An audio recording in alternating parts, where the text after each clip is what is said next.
ನಮಸ್ಕಾರ ವೀಕ್ಷಕರೇ, ಯೂಟ್ಯೂಬ್ ವಾಹಿನಿಯ ಈ ವಿಶೇಷ ವಿಡಿಯೋಗೆ ನಿಮಗೆ ಹಾರ್ದಿಕ ಸ್ವಾಗತ.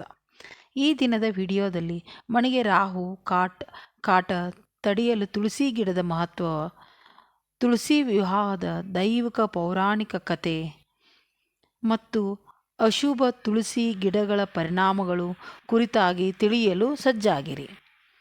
ಈ ಮಾಹಿತಿ ನಿಮ್ಮ ಜೀವನಕ್ಕೆ ಶಾಂತಿ, ಸಂತೋಷ ಮತ್ತು ಪ್ರಗತಿಯನ್ನು ತರುತ್ತದೆ. ಆದ್ದರಿಂದ ಈ ವಿಡಿಯೋವನ್ನು ಕೊನೆಯ ತನಕ ಸ್ಕಿಪ್ ಮಾಡದೆ ನೋಡಿ. ಮನೆಗೆ ಶ್ರೇಯಸ್ಸು ಹೇಗೆ ಕರೆದೊಯ್ಯಬಹುದು? ಈ ವಿಡಿಯೋಗೆ ಒಂದು ಲೈಕ್ ಮಾಡಿ. ಕಮೆಂಟ್ನಲ್ಲಿ ಅಮ್ಮ ಮಹಾಲಕ್ಷ್ಮಿ, ಶ್ರೀಮನ್ನಾರಾಯಣರು ನಮ್ಮ ಮನೆಗೆ ಬಂದು ನೆಲೆಸಲಿ ಎಂದು ಬರೆಯಿರಿ. ತುಳಸಿ ಗಿಡದ ಮಹತ್ವ. ಹಿಂದೂ ಸಂಪ್ರದಾಯದಲ್ಲಿ ತುಳಸಿ ಗಿಡದ ಸ್ಥಾನ ಅತ್ಯುನ್ನತವಾಗಿದೆ. ಪ್ರತಿನಿತ್ಯ ಬೆಳಗ್ಗೆ ಮತ್ತು ಸಂಜೆ ತುಳಸಿ ಗಿಡಕ್ಕೆ ನೀರು ಹಾಕಿ ದೀಪ ಹಚ್ಚುವುದು ಮನೆಗೆ ಶಾಂತಿ, ಸೌಭಾಗ್ಯ ಮತ್ತು ದೈವಿಕ ಕೃಪೆಯನ್ನು ತಂದೆತ್ತುತ್ತದೆ. ಕಾರ್ತಿಕ ಮಾಸದ ತುಳಸಿ ವಿವಾಹ ವಿಶೇಷ ಆಚರಣೆ. ತುಳಸಿ ವಿವಾಹದ ಹಿಂದಿನ ಪೌರಾಣಿಕ ಕಥೆ. ಹಿಂದೂ ಪುರಾಣದ ಪ್ರಕಾರ ವೃಂದಾ ಎಂಬ ಧರ್ಮಪ್ರಿಯ ಯುವತಿಯನ್ನು ಜಲಂಧರ ದೇವತೆಗಳಿಗೆ ಶತ್ರುವಾದ ರಾಜನು ಮದುವೆಯಾಗುತ್ತಾನೆ. ವೃಂದಾಳು ಮಹಾವಿಷ್ಣುವಿನ ನಿಷ್ಠಾವಂತ ಭಕ್ತೆ. ಜಲಂಧರನು ತನ್ನ ದುಷ್ಟತೆಯಿಂದ ದೇವತೆಗಳಿಗೆ ತೊಂದರೆ ನೀಡಲು ಪ್ರಾರಂಭಿಸುತ್ತಾನೆ. ವಿಷ್ಣು ಜಲಂಧರನ ರೂಪ ತಾಳಿ ವೃಂದಾಳ ನಿಷ್ಠೆಯನ್ನು ಭಂಗಗೊಳಿಸುತ್ತಾನೆ. ಇದರಿಂದ ಕೋಪಗೊಂಡ ವೃಂದಾ ವಿಷ್ಣುಗೆ ಶಾಪ ನೀಡುತ್ತಾಳೆ. ನೀನು ಕಲ್ಲಾಗು, ನಿನ್ನ ಪತ್ನಿ ವಿರಹ ಅನುಭವಿಸು.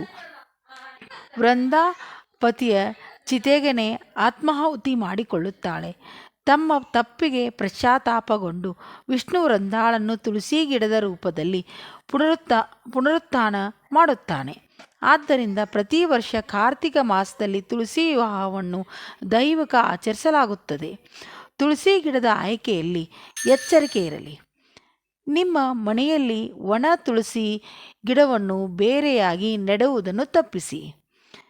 ಅಶುಭ ಮತ್ತು ಅಮಂಗಳದ ಸಂಕೇತವಾದ ಈ ಗಿಡ ಮನೆಯಲ್ಲಿದ್ದರೆ ಕೌಟುಂಬಿಕ ಒಡವೆ ಹಾನಿ, ಆರ್ಥಿಕ ಸಮಸ್ಯೆಗಳು ಹಾಗೂ ರಾಹು ದೋಷವನ್ನು ತರಲಿದೆ.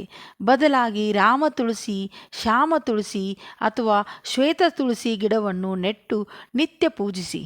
ಇದು ಕುಟುಂಬದ ಶಾಂತಿ ಮತ್ತು ಪ್ರಗತಿಗೆ ದಾರಿ ಮಾಡಿಸುತ್ತದೆ. ತುಳಸಿ ಗಿಡ ಮನೆಯಲ್ಲಿದ್ದು ಶ್ರದ್ಧೆಯಿಂದ ಪೂಜಿಸಿದರೆ ಸೋಮೋತ್ತರ ಶಾಂತಿ, ಆರ್ಥಿಕ ಲಾಭ ಮತ್ತು ದೈವಿಕ ಕೃಪೆ ಸಿಗುತ್ತದೆ. ಆದರೆ ತಪ್ಪಾಗಿ ಒಣ ತುಳಸಿ ಗಿಡ ಮನೆಗೆ ತರಿದರೆ ಅದರಿಂದ ಸಮಸ್ಯೆಗಳ ಅಲೆಗಳನ್ನು ಎದುರಿಸಬೇಕಾಗುತ್ತದೆ.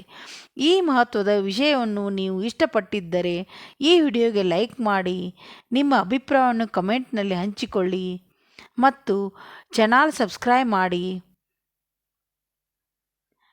ನಿಮ್ಮ ಜೀವನಕ್ಕೆ ಹಿತಕರ ಮಾಹಿತಿಗಳನ್ನು ತರುತ್ತಲೇ ಇರುತ್ತದೆ.